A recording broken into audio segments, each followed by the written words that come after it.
Nós cantamos parte da mensagem que eu vou pregar nessa manhã, e poderia pregar a música cantada, Trabalhadores. Aliás, enquanto cantava a música, eu me vi bastante envergonhado diante do Senhor, porque não me sinto à altura daquilo que cantei, principalmente no aspecto da compaixão, da aflição de coração pela alma dos perdidos. Então, a despeito da fraqueza daquele que vos fala,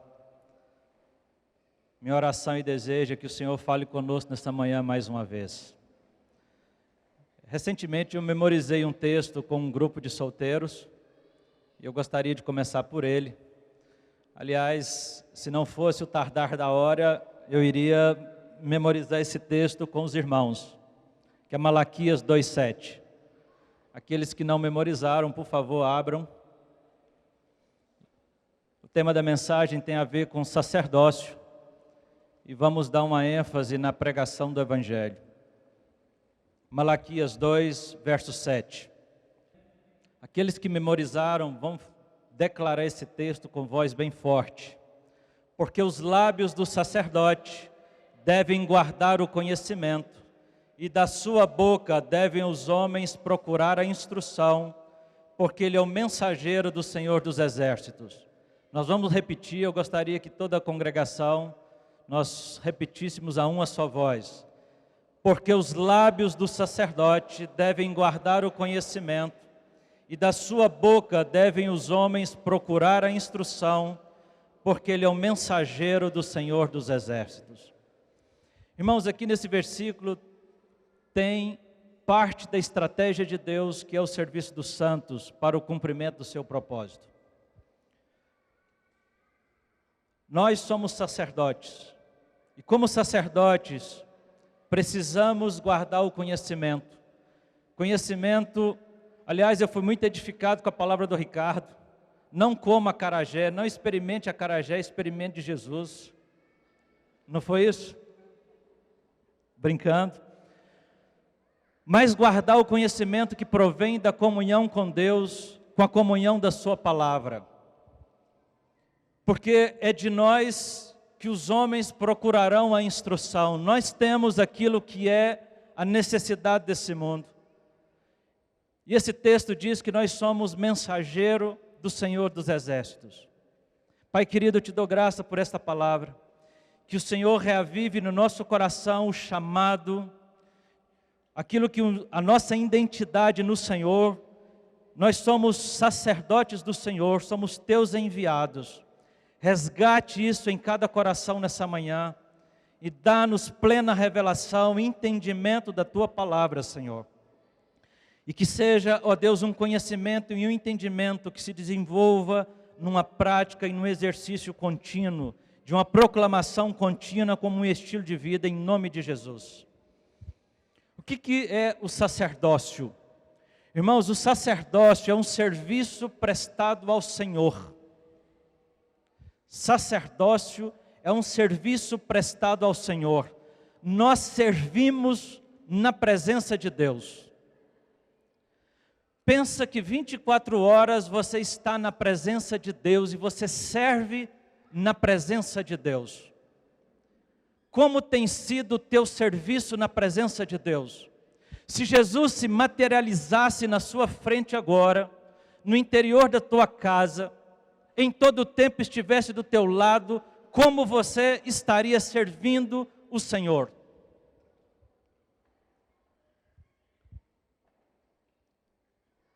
O que o sacerdote faz? O sacerdote, ele é um mediador. O sacerdote está posicionado entre Deus e os homens.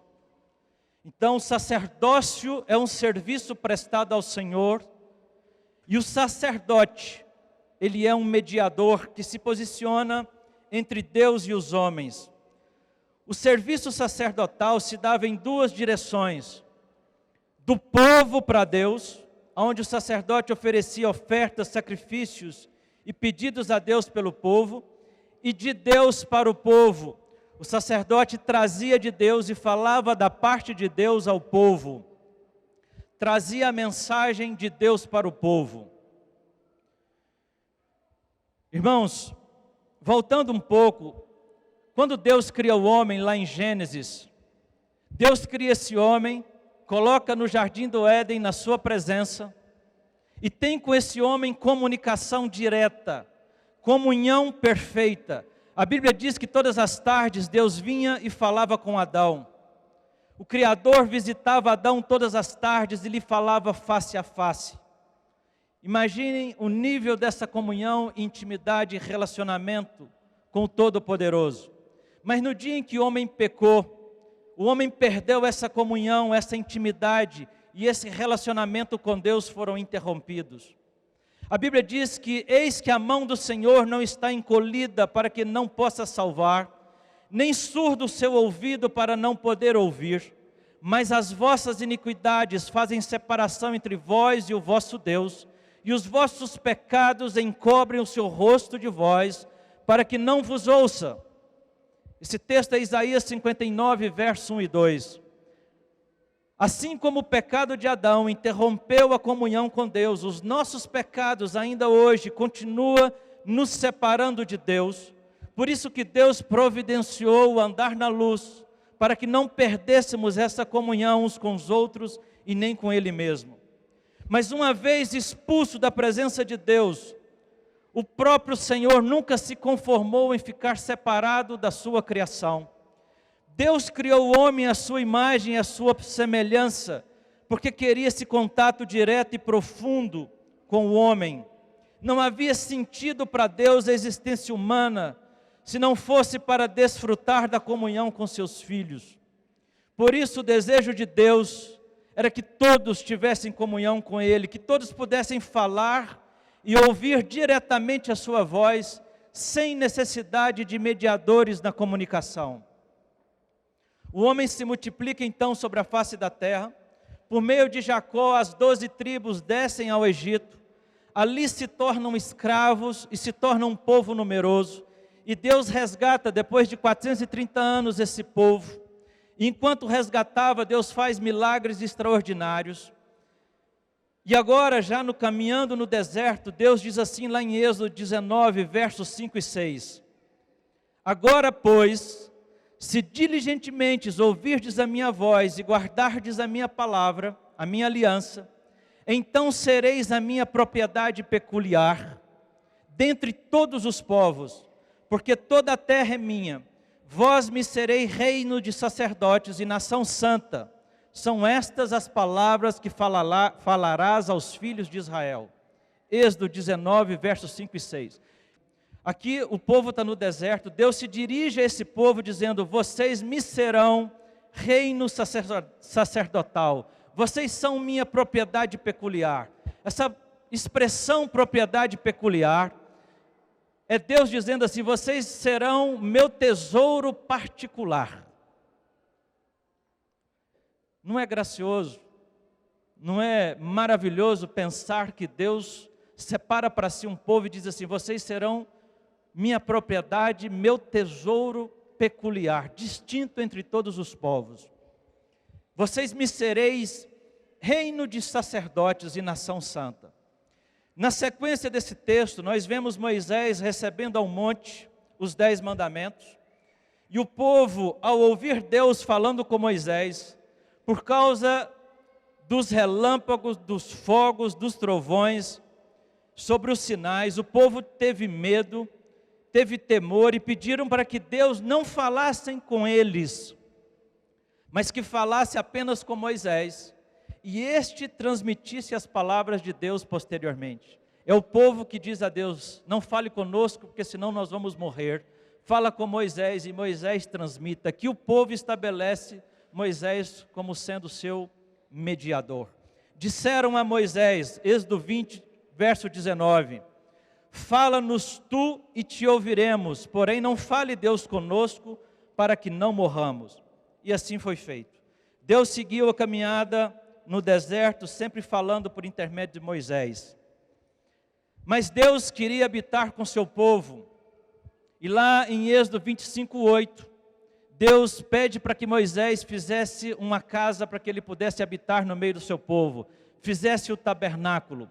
Aquele tabernáculo era móvel, ele podia ser montado e desmontado, e quando montado, as 12 tribos de Israel acampavam ao redor daquele tabernáculo. Irmãos, há 15 capítulos nas Escrituras falando sobre aquele tabernáculo, falando sobre aquelas figuras. Deus instrui a Moisés do que ele devia fazer, de como fazer. O tabernáculo era a habitação de Deus no meio do seu povo. E foi nesse tempo que Deus estabeleceu o sacerdócio levítico. A tribo de Levi foi escolhida para ser a representação dos sacerdotes. Lá em Êxodo 28:1 diz assim: faze também vir para junto de ti Arão teu irmão, e seus filhos com ele, dentre os filhos de Israel, para me oficiarem como sacerdotes, a saber, Arão e seus filhos, Nadab, Abiú, Eleazar e Itamar. Deus escolhe das 12 tribos, a tribo de Levi, estabelece o sacerdote levítico, e Arão, que era irmão de Moisés, e seus filhos, são os primeiros sacerdotes. Dentre os sacerdotes, Deus escolhe um, que era o sumo sacerdote, que era Arão. Por ser o mais velho, essa expressão sumo quer dizer mais velho, maior em idade, mais importante, mais distinto. E o sacerdote, o sumo sacerdote, entrava uma vez por ano no lugar santíssimo, a fim de oferecer a Deus sacrifício pelo povo. Ninguém mais podia entrar ali. Aquele tabernáculo, irmãos, eu costumo dizer que ele era uma casa de 3 ambientes. Havia o pátio externo, onde todo o povo podia entrar. No pátio externo era onde o sacrifício era feito e onde o sacerdote, após o sacrifício, lavava-se na bacia de bronze. No segundo ambiente era chamado Santo Lugar. Ali só o sacerdote podia entrar. Nesse ambiente ficava a mesa com os pães da proposição, ficava o candelabro e ficava o altar de incenso. Esses objetos têm seus significados, no outro momento a gente entra e fala deles. E no Santíssimo Lugar, onde tinha um véu que separava, ali só o sumo sacerdote, uma vez por ano, podia entrar. E ali ficava a Arca da Aliança, e dentro da arca ficava a vara de Arão que tinha florescido, o maná, um pote de maná e as 10 tábuas do mandamento. E era sobre essa arca que se manifestava a presença de Deus. Então era assim aquele tabernáculo. E quando o sacerdote entrava, o sumo sacerdote entrava naquele santíssimo lugar, ele tinha que oferecer sacrifícios para si, pelos seus pecados, pelos pecados do povo. Era atado no seu calcanhar uma corda, pendurado no seu peito 2 pedrinhas, chamadas Urim e Tumim, que eram uma espécie de sininhos. Porque se o sacerdote entrava na presença de Deus em pecado, ele morria ali dentro. Como ninguém mais podia entrar, ele era então puxado para fora, arrastado para fora por aquela corda. E o povo ficava lá do lado de fora ouvindo. Enquanto as pedrinhas estavam batendo umas nas outras, numa espécie de sininho, o povo sabia que ele estava vivo, que ele estava ministrando ao Senhor e ouvindo ao Senhor. Quando as pedrinhas paravam, era sinal de silêncio. Podia ser que aquele sacerdote que entrou ali em pecado podia ter morrido, então ele era puxado para fora. Imagina o ritual para se entrar na presença de Deus uma vez por ano. Era assim o sacerdócio. Pensa no privilégio que temos e no acesso que temos como filhos de Deus, acesso à presença do Pai. Pois bem, Deus então, depois daquele tabernáculo móvel, Deus permite que Salomão fizesse uma casa fixa, que foi chamado de Templo de Salomão, que foi destruído, e muitos anos mais tarde foi construído o Templo de Herodes, que era o templo da época de Jesus. Quando Jesus morreu naquela cruz, ele estava oferecendo a si mesmo como sacrifício por nós. Jesus estava se tornando o sumo sacerdote. E aquele véu que separava o santo lugar do santíssimo lugar foi rasgado de alto a baixo. Lucas 23, verso 44 a 46. Lucas 23, 44 a 46. Já era quase a hora sexta, escurecendo-se o sol, houve trevas sobre a terra até a hora nona, de meio-dia às 15, houve trevas sobre a terra. Rasgou-se pelo meio o véu do santuário, Então Jesus clamou em alta voz: Pai, nas tuas mãos entrego o meu espírito. E dito isto, expirou. O texto diz que o véu se rasgou de cima para baixo.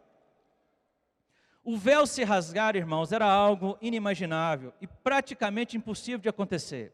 Primeiro, porque aquele véu tinha de 15 a 18 metros de altura. Segundo, porque ele tinha uma espessura de quase 10 centímetros. Era um tecido de 72 dobras. Os historiadores dizem que podia colocar 2 cavalos puxando para um lado, 2 cavalos puxando para o outro, que aquele véu não se rasgaria. Mas quando Jesus morre, aquele véu foi rasgado de cima para baixo, como Deus dizendo, e todos os judeus e todos aqueles que estavam presentes viram o que havia no Santíssimo Lugar e ninguém mais morreu. Ninguém mais morreu porque Deus não habitava mais naquele santuário. Nós passamos a ser a habitação de Deus. Então, aquele véu, quando se rasgou, agora, por meio do sacrifício de Jesus, todos podem ter acesso à presença de Deus. Quando o véu foi rasgado, enxergaram o Santo dos Santos e ninguém morreu. Deus não estava mais lá. Deus não habita mais em templos feitos por mãos humanas. Atos 7, 46 a 48, só tome nota. Deus habita em nós. Hoje somos a sua morada. Há, irmãos, nas Escrituras, várias profecias sobre Jesus como sumo sacerdote. Eu queria ler pelo menos 2. Salmo 110, 4 diz assim: O Senhor jurou e não se arrependerá. Tu és sacerdote para sempre, segundo a ordem de Melquisedeque. Hebreus 6:20 diz assim: onde Jesus, como precursor, entrou por nós, tendo se tornado sumo sacerdote para sempre, segundo a ordem de Melquisedeque. Irmãos, é interessante essa profecia sobre Jesus, que ele era um sumo sacerdote, segundo a ordem de Melquisedeque, porque Jesus era descendente da tribo de Judá, portanto ele não podia ser sumo sacerdote, ele não era da tribo de Levi. Mas a Bíblia diz que ele era sumo sacerdote, vindo da parte de Melquisedeque. E o livro de Hebreus faz um paralelo entre o sacerdócio levítico e o sacerdócio de Cristo. E quem foi Melquisedeque? Melquisedeque, a Bíblia o descreve como uma aparição, sem pai, sem mãe, sem genealogia, que não teve princípio de dias, é um tipo de Deus. E esse tipo de Deus aparece a Abraão. Isso está escrito lá em Gênesis. Então, essa expressão de que Melquisedeque não tem princípio nem fim, não tem genealogia nem descendência, está lá em Hebreus 7, versículos de 1 a 3, depois vocês conferem lá. Melquisedeque foi um tipo de Deus, Jesus era desta ordem. Mas o sacerdócio de Cristo, ele foi mais eficaz também por 2 motivos. Ele foi superior por 2 motivos. Primeiro, porque o sacrifício foi humano. Um homem perfeito, um cordeiro perfeito. Jesus fez o sacrifício uma única vez. O sacrifício de Cristo foi cabal, eterno, e ele satisfez a ira de Deus. Deus, com o sacrifício de Cristo, consumou a obra da redenção. Tudo está consumado. O sacrifício de Cristo agradou a Deus. Aquele que não conheceu o pecado, Deus o fez pecado por nós, para que nele fôssemos feitos justiça de Deus. Por meio do sacrifício de Cristo, todos nós fomos justificados. Amém? O segundo motivo, porque o sacerdócio de Cristo foi superior ao sacerdócio levítico, era que Arão fazia sacrifícios para entrar e nos representar na terra, na habitação, no tabernáculo que era aqui na terra. Jesus nos representa diante de Deus, no céu. O sacerdócio de Cristo, o seu sacrifício, nos coloca diante do trono da graça nos céus. E Jesus, como sumo sacerdote eterno, ele continua como nosso intercessor. Jesus continua intercedendo por nós, com amor, com justiça e com misericórdia. Irmãos, João descreve Jesus como nosso advogado. Ele é o nosso intercessor. Pensa que Jesus morreu por nós. Por meio do seu sacrifício temos acesso livre à presença de Deus.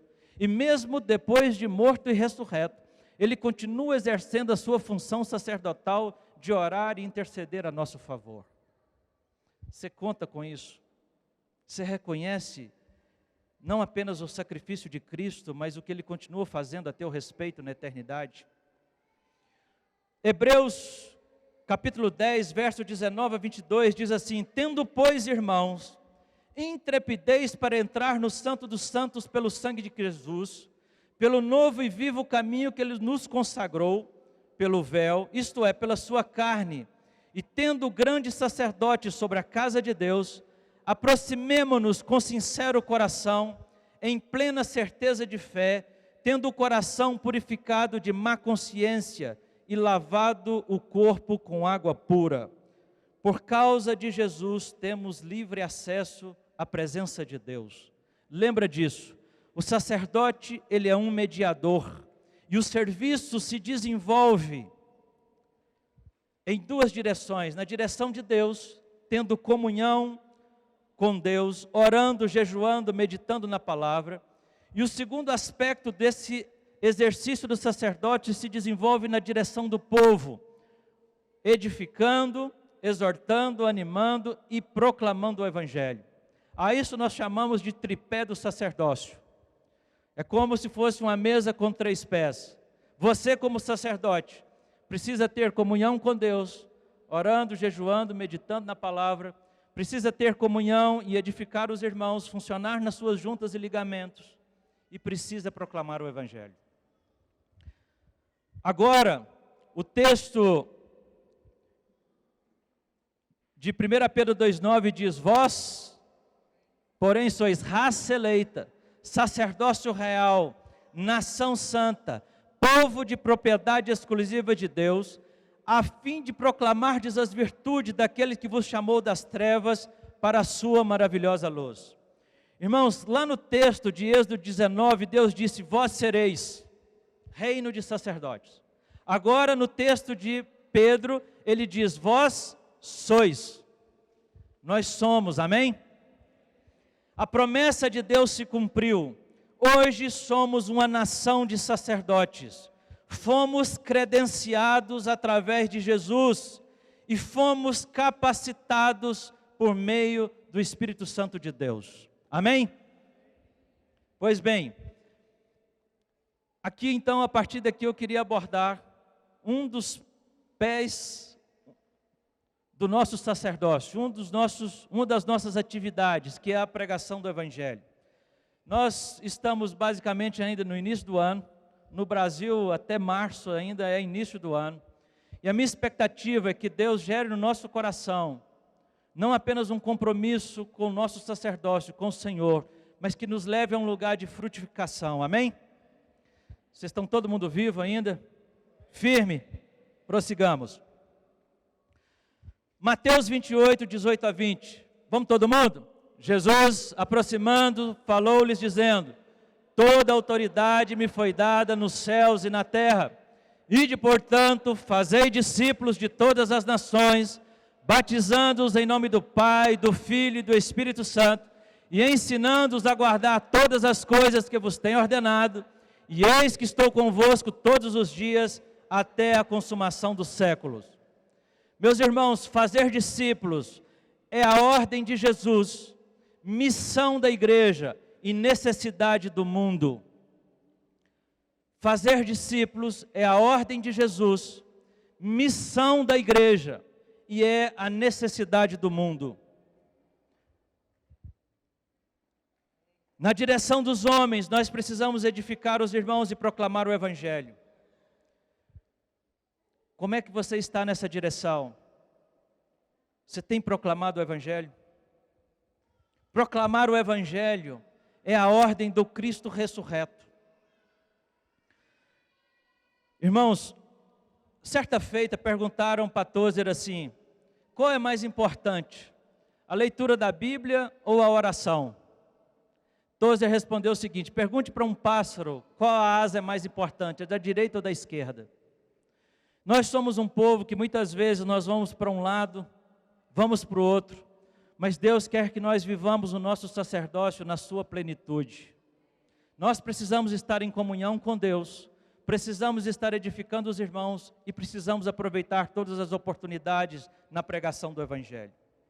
Por isso o tripé é importante e deve ser desenvolvido em plenitude. E é óbvio que todo serviço precisa começar aos pés do Senhor. Esse texto lido, professado de Mateus 28, ele foi escrito pelos 4 evangelistas. E é também enfatizado em Atos dos Apóstolos. É notório a sua importância e a sua relevância. Dizem que Jesus, aqui é uma história com E, que Jesus, ao voltar aos céus, depois da sua morte e ressurreição, quando ele entra naqueles portais eternos, os anjos indagaram perguntando: morreu naquela cruz? Ele diz: morri na cruz. Salvou toda a humanidade? Todos estão salvos? Ele diz: olha, tem 11 que são discípulos e tem mais um grupinho que chega a quase 120. E os anjos perguntam: mas o que será então do restante da humanidade? Jesus diz assim: eu estou contando com eles. Eu espero que eles levem a mensagem do Evangelho adiante. E os anjos perguntam: mas e se eles falharem na sua missão? Qual é o plano B? Jesus: eu não tenho um plano B. Eu não tenho outro método. O método de Jesus para alcançar o mundo é a igreja. Por isso cada discípulo precisa pregar o Evangelho. Irmãos, se o método de Jesus é a igreja, o tempo de Cristo para pregarmos é agora. Não podemos protelar ou adiar o cumprimento desta missão. Tardar essa missão é fracassar. Nós só temos essa geração para ganhar esta geração. Pensem comigo, o que será das futuras gerações se não pregarmos o Evangelho agora e pregarmos o Evangelho do reino, o Evangelho da graça e do governo de Deus. Irmãos, eu ando apavorado. Esses dias saiu uma estatística do IBGE dizendo que nós somos mais de 52 milhões de brasileiros convertidos. Mas parece que o Evangelho pregado não é o do reino, pois temos um povo que confessa a Deus com os lábios, mas a integridade, o coração está longe. Pensa uma quantidade de crente ruim que Deus tem dado nesses últimos tempos. 52 milhões que não conseguem fazer uma mudança na sociedade, que cada vez está aprofundando no pecado e na iniquidade. São aqueles que confessam a Deus com os lábios, mas têm uma fé divorciada da vida. Uma fé que é divorciada de uma vida santa.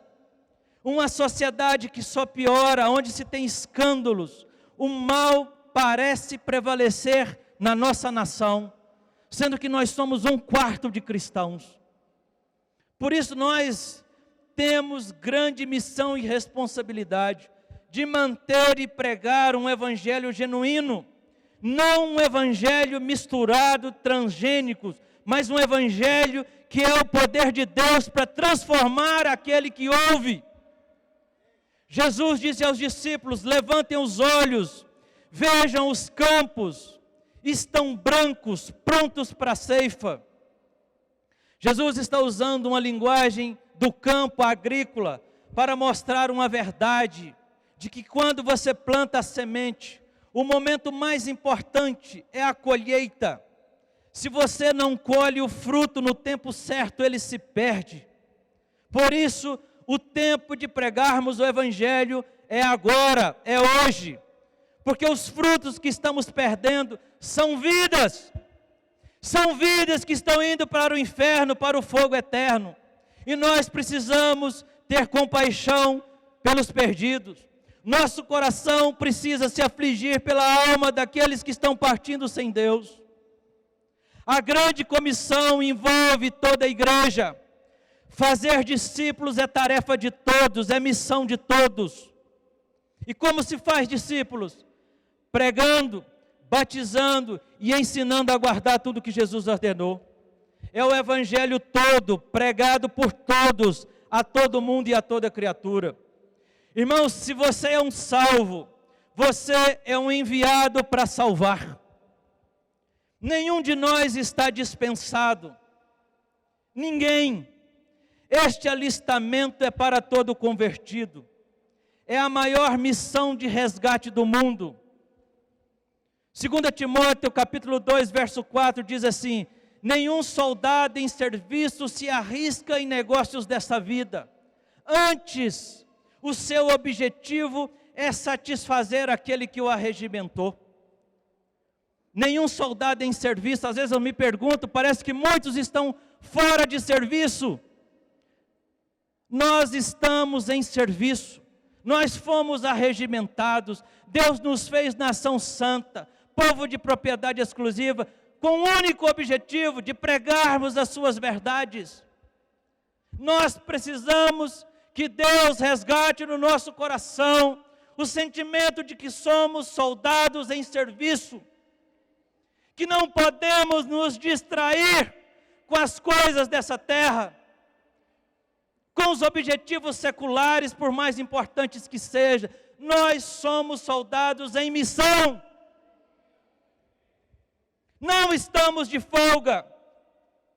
Falar de Cristo é levar luz onde há trevas, é anunciar o Evangelho, é arrebanhar pessoas do inferno, do fogo eterno.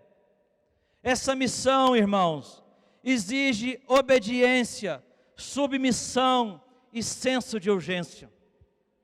Nós, como soldados em missão, precisamos entender que essa missão exige obediência, submissão e senso de urgência. Obediência porque é uma ordem direta do Cristo ressuscitado. É ordem do rei. O rei precisa ser obedecido. Sendo urgente, o tempo é agora. Quem deu a ordem é Jesus. É o Rei dos reis, Senhor dos senhores. Ele é o dono do exército, é o dono do regimento. É o maior rei do mundo e do universo, que tem toda a autoridade no céu e na terra. Irmãos, não foi um anjo, nem um apóstolo, ou alguém com certa autoridade. Toda a autoridade me foi dada no céu e na terra. Quem está dando a ordem é o rei. Não tem autoridade maior do que ele. Ele tem todo o poder, ele é o dono da vida. A minha pergunta é: ousaríamos nós desobedecer tamanha autoridade? Negligenciaríamos a missão? Não sejamos desertores. Não podemos ser desertores da missão que nos foi colocada. Jesus tem poder e ele tem autoridade. Ele nos deu a missão de fazer discípulos. Não é uma sugestão do Cristo, não é um pedido. Precisa estar claro que não é uma ordem da igreja ou de algum grupo que partiu essa ordem. Essa ordem veio da maior autoridade do universo. E uma ordem dada pela maior autoridade do universo precisa ser obedecida, precisa ser respeitada. E essa obediência, irmão, sabe o que mais me encanta no Evangelho? É que obedecer a esta ordem é uma alegria, ela não é penosa. Normalmente, quando nós saímos para pregar o Evangelho, se a pessoa se converte, há um gozo, uma alegria enorme no seu coração. Você volta jubilando de alegria, dando graças a Deus, é mais um que foi salvo. Se a pessoa não se converte, você volta mais crente para casa, com o sentimento de que foi útil a Deus. Irmãos, a palavra de Deus nunca volta vazia. Ou ela edifica quem ouve, ou ela edifica você mesmo que falou e ouviu. É uma alegria obedecer essa ordem, não é penosa. É uma ordem, mas é uma alegria também. Esse sentimento de quando você prega, você é útil a Deus. Deus quer resgatar isso do seu coração. Além disso, o que dá vida à igreja são os novos convertidos. O ide do texto, irmãos, não é apenas indo a outras nações como alguém que se formou ou foi capacitado para isso. É também. Mas a ideia é de que indo no dia a dia, você faz discípulos. É indo ao trabalho, é indo à escola, é indo ao supermercado, é indo à padaria, ao açougue, é indo de férias, é indo viajar, é aproveitar todas as oportunidades, é pregar no tempo ou fora do tempo. Eclesiastes 11:6 diz assim: semeia pela manhã a tua semente, e à tarde não repouses a tua mão, porque não sabes qual prosperará, se esta, se aquela, ou se ambas igualmente serão boas. Semeia de manhã a tua semente, e à tarde não cesses a tua mão, não repouses a mão. Quem tem um chamado para ir a outras nações, que vá. Mas nós precisamos entender que indo por aqui, podemos ser frutíferos aonde Deus tem nos colocado. Deus quer te usar no local aonde você está. Aliás, eu queria te incentivar a ouvir uma palavra que está lá no canal da igreja, que é Como Fazemos Discípulos, que eu acho que é um complemento dessa palavra aqui, que seria muito bom você ouvir. O título está lá, Como Fazemos Discípulos. Aliás, você poderia dar um triplo C, né? Não, Chibas? Curta, comente e compartilhe. Pronto, já fiz o comercial. Pois bem, por que, irmãos? Porque a ordem desse texto de Mateus 28, 18 a 20, não é apenas evangelizar, começa com o evangelismo, mas a ordem é, façam discípulos, fazei discípulos.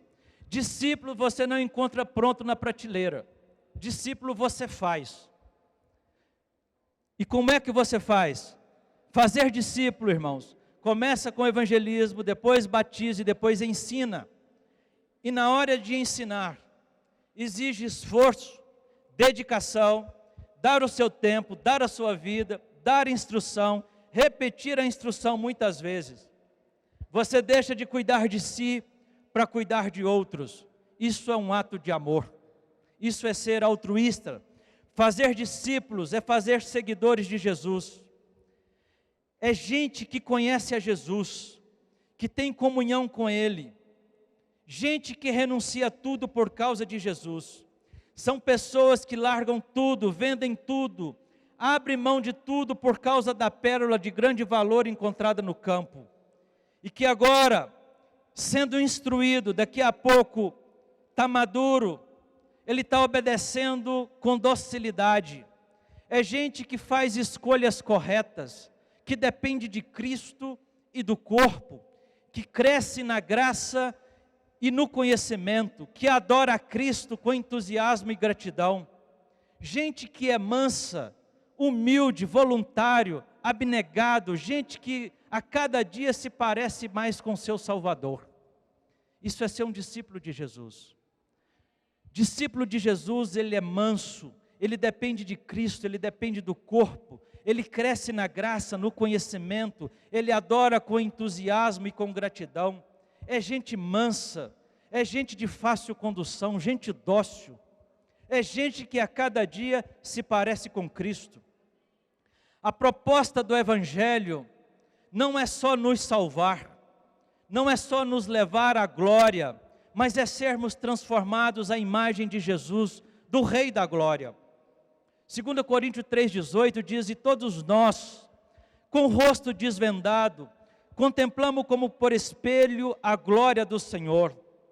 Irmãos, há quem diga que você não deve adorar nenhum tipo de imagem, não só porque é idolatria, mas porque você se parece com aquilo que você adora, com aquilo que você se contempla. Mas se você contemplar a Cristo, você vai sendo transformado na sua imagem, amém?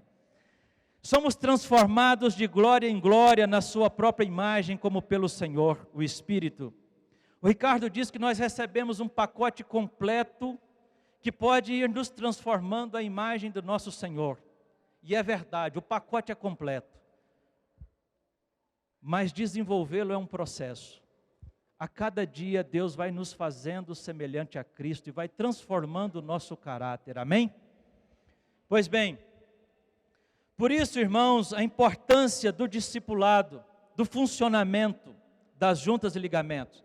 Aliás, há um aspecto importante sobre o sacerdócio, sobre o desenvolvimento do serviço do santo, que são os ministérios específicos, que nós não estamos abordando nessa manhã, que está lá em Efésios 4, de 11 a 14, onde Deus concede alguns para apóstolos, outros para profetas, outros para evangelistas, outros para pastores e mestres, tendo em vista ou para o correto ordenamento dos santos. Ali está dizendo que esses ministérios existem para correto ordenar os santos, para levar os santos a funcionarem no seu sacerdócio. Não vamos fazer essa abordagem hoje, mas vamos nos concentrar naquilo que Deus quer mexer no nosso coração, que é a pregação do Evangelho, fazer discípulos para Cristo. Por isso, não podemos ter muito ajuntamento e pouco discipulado. Uma igreja cheia, mas de pessoas vazias de Deus. Nós queremos muita adesão, mas queremos também muita conversão. Não podemos ter muita gente religiosa mandando na própria vida e poucos discípulos de Jesus. Deus quer um povo obediente e comprometido em fazer discípulos. Agora, qual que é o alcance dessa grande comissão? Todas as nações. Nação aqui não é apenas no sentido de país, nação aqui é sentido de etnias, porque a palavra que aparece aqui é etnê, de onde vem a expressão etnias. Por exemplo, se você pensar no Brasil, é um país com várias etnias, porque tem várias tribos indígenas com culturas e línguas diferentes. Mas nós precisamos ir a todas as nações e etnias, amém? A todos os países e etnias. Por exemplo, como está escrito lá em Apocalipse 5:9, lá diz assim: e entoavam um novo cântico dizendo: digno de tomar o livro e de abrir-lhe os selos, porque foste morto e com seu sangue compraste para Deus os que procedem de toda tribo, língua, povo e nação, e para o nosso Deus os constituíste reino e sacerdote, e reinarão sobre a terra. Deus, por meio do Filho, comprou todos aqueles que procedem de tribo, língua, povo e nação. Irmãos, nós precisamos ter no nosso coração um coração missionário. Deus quer aumentar isso em nosso coração. O Brasil tem várias etnias, é quase uma nação dentro de uma outra nação, línguas e cultura diferentes. Há vários povos, tribos. Na África, por exemplo, há várias tribos e povos que não têm um único versículo sequer da Bíblia na sua língua. Já pensou nisso, nos desafios que temos? Certa feita, eu ouvi alguém dizer assim: por que a igreja fica investindo em obra missionária, se há tantas pessoas em nossa rua, nosso bairro, nossa cidade, precisando ser alcançada? Irmãos, a obra é feita aqui e lá fora simultaneamente. Atos 1:8 diz: recebereis poder ao descer sobre vós o Espírito Santo, e sereis minhas testemunhas, tanto em Jerusalém como em Samaria e em toda a Judéia e até os confins da terra. É em Jerusalém, é em Samaria e até os confins da terra, simultaneamente. Por isso que o Zé está indo para o Pará. Não é assim, Zé? É bom ver o Zé renovado com o coração missionário.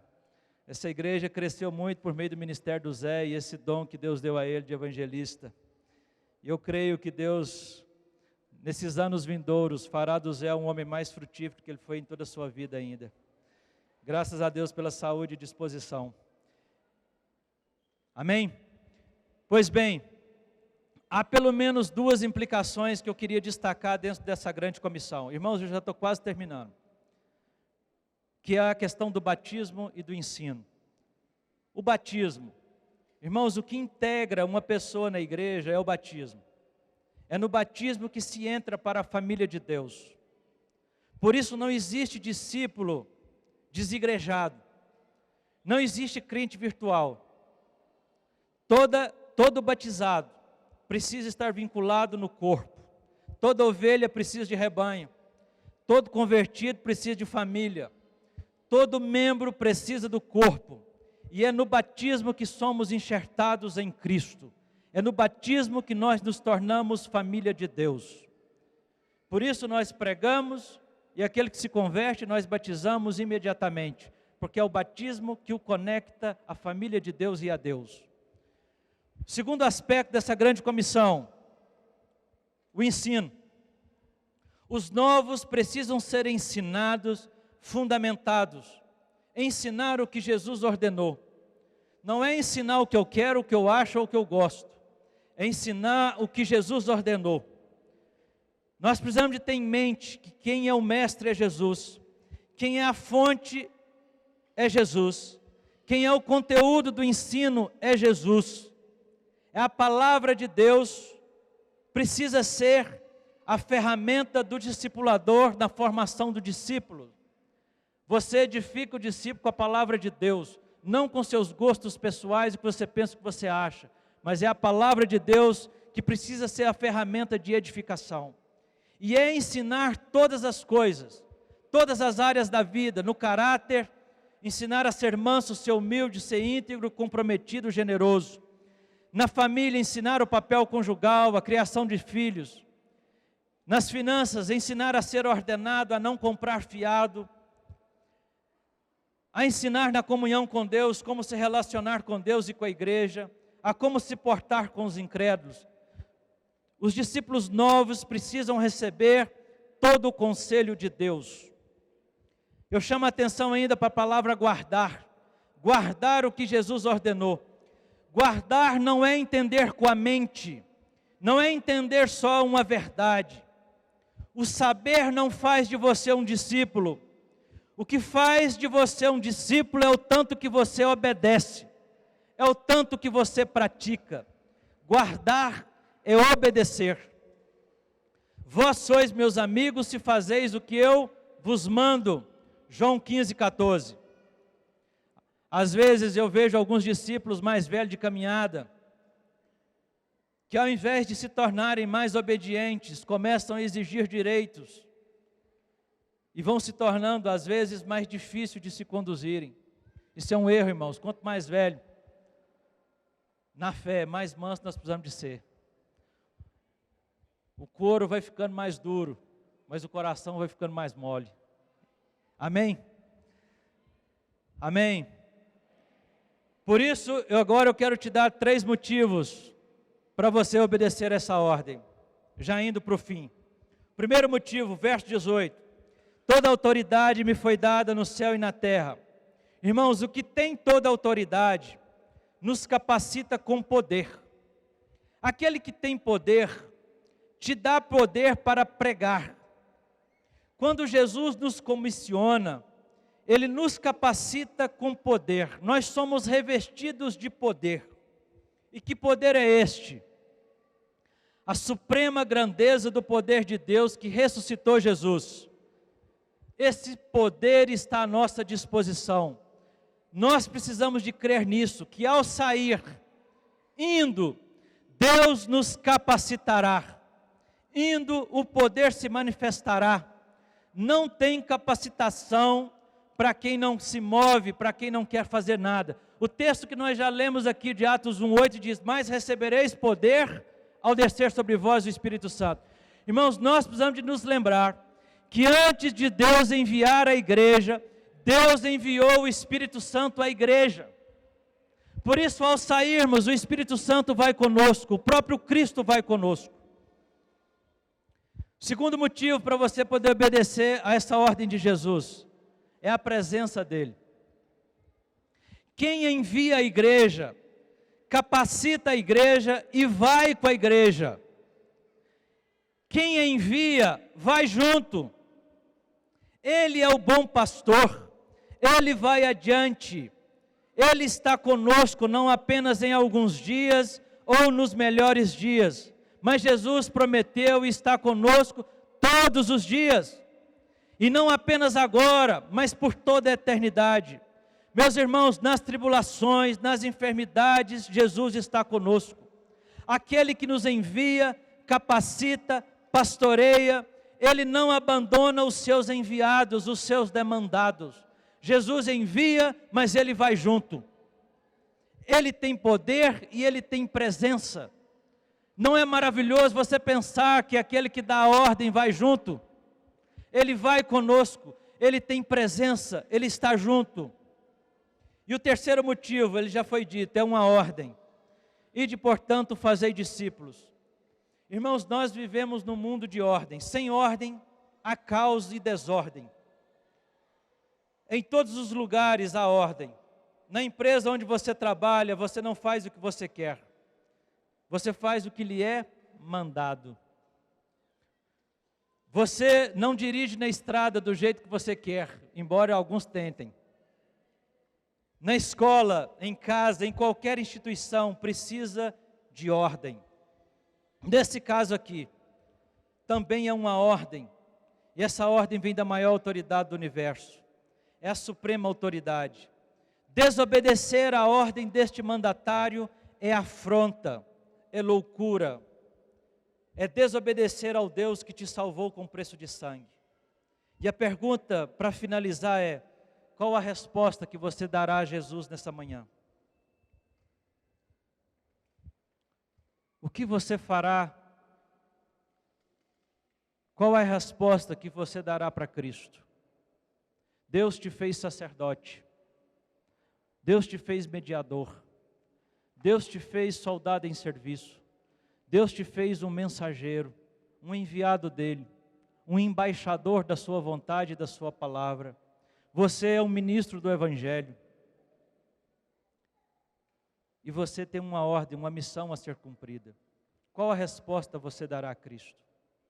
Eu queria te animar a sair daqui disposto a pregar o Evangelho em todas as oportunidades, a ser vigilante. Pede para Jesus agora te enviar o sedento. Fala: Jesus, coloca pessoas sedentas do Evangelho na minha frente. O Senhor sabe. O Senhor deseja salvar todos os homens. O Senhor sabe a quem o Espírito Santo está trabalhando. Me envia estes. Me dá graça. Me dá capacitação. Se há poder para poder pregar, eu preciso desse poder. Nós vamos orar agora. Você se coloca de pé. Enquanto a gente ora aqui, clama ao Senhor no seu coração, fala: eu preciso fazer discípulo para Jesus. Eu quero pregar o Evangelho, mas eu quero ser um discipulador. Eu quero ser uma discipuladora. Eu quero cuidar de pessoas. Eu quero me deixar gastar. Eu quero servir a Cristo em plenitude. Eu quero ir. Eu não quero ficar dentro de casa, envolvido comigo mesmo. Eu não quero dar a voz, a mordidão do meu coração. Fazer discípulo é a ordem de Jesus, é missão da igreja e é necessidade do mundo. Creia que ao sair, Deus vai te capacitar. Deus pode te dar uma capacitação agora, especial, uma unção nova. Mas creia que ao sair, ao colocar o pé do lado de fora da sua casa, vai vir um sobrenatural de Deus. Nós cantamos que nós vamos pregar, que nós vamos orar por pessoas, que pessoas serão curadas. Saia nessa expectativa. Saia com ousadia, com intrepidez, com disposição. Deus te fez sacerdote, Ele te capacita, aquele que envia vai contigo, você não está indo só. Você pode ir com um discípulo, com um companheiro, mas saia confiando que Jesus está contigo. Que ao orar por pessoas, que ao ministrar sobre os doentes, Jesus vai curar porque é promessa dEle. Os sinais seguiriam aqueles que creem, e você crê no Evangelho, você crê no poder de Deus. Clama ao Senhor agora, fala: Senhor, muda a minha vida, eu quero cuidar de pessoas, eu quero me deixar gastar, eu quero ganhar almas para o Senhor, eu quero que a minha vida tenha sentido, eu quero ser útil a Ti. Pede a Deus para te livrar da frieza, de um coração morno. Pede a Deus intrepidez e ousadia. Você que é batizado, você é um salvo, enviado para salvar. Senhor, nós queremos Te obedecer. O conforto da Sua presença nos encoraja, nos capacita com poder, porque a hora é agora. Nós somos sacerdotes, nós somos os lábios do Senhor nessa terra. Nós temos as palavras da salvação, temos a mensagem do Deus vivo. Os homens precisam desta instrução. Senhor, nos ajuda. Encoraja-nos desta manhã, ó Deus. Rompamos com os embaraços, rompamos com a frieza, com os laços do engano. Deus, aquece o nosso coração, nos leva a um lugar de fé, de frutificação. Senhor, nos leva a um lugar de se compadecer, Senhor.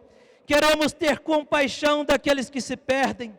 Queremos ter aflição de alma, de ter misericórdia, Senhor. Nos concede intrepidez e ousadia. Que o Espírito Santo desate os nossos lábios e o nosso coração. Faz de nós, ó Deus, um povo frutífero. Deus, não percamos nada do Evangelho do Reino que o Senhor nos confiou. Encoraja, Senhor, cada discípulo nessa manhã. Em nome de Jesus, fortalece a tua fé, Senhor. Fortalece a fé nos nossos corações. Encoraja-nos nessa missão. Resgata, Senhor, a identidade de que somos soldados em serviço, de que estamos em missão do Senhor. Em nome de Jesus.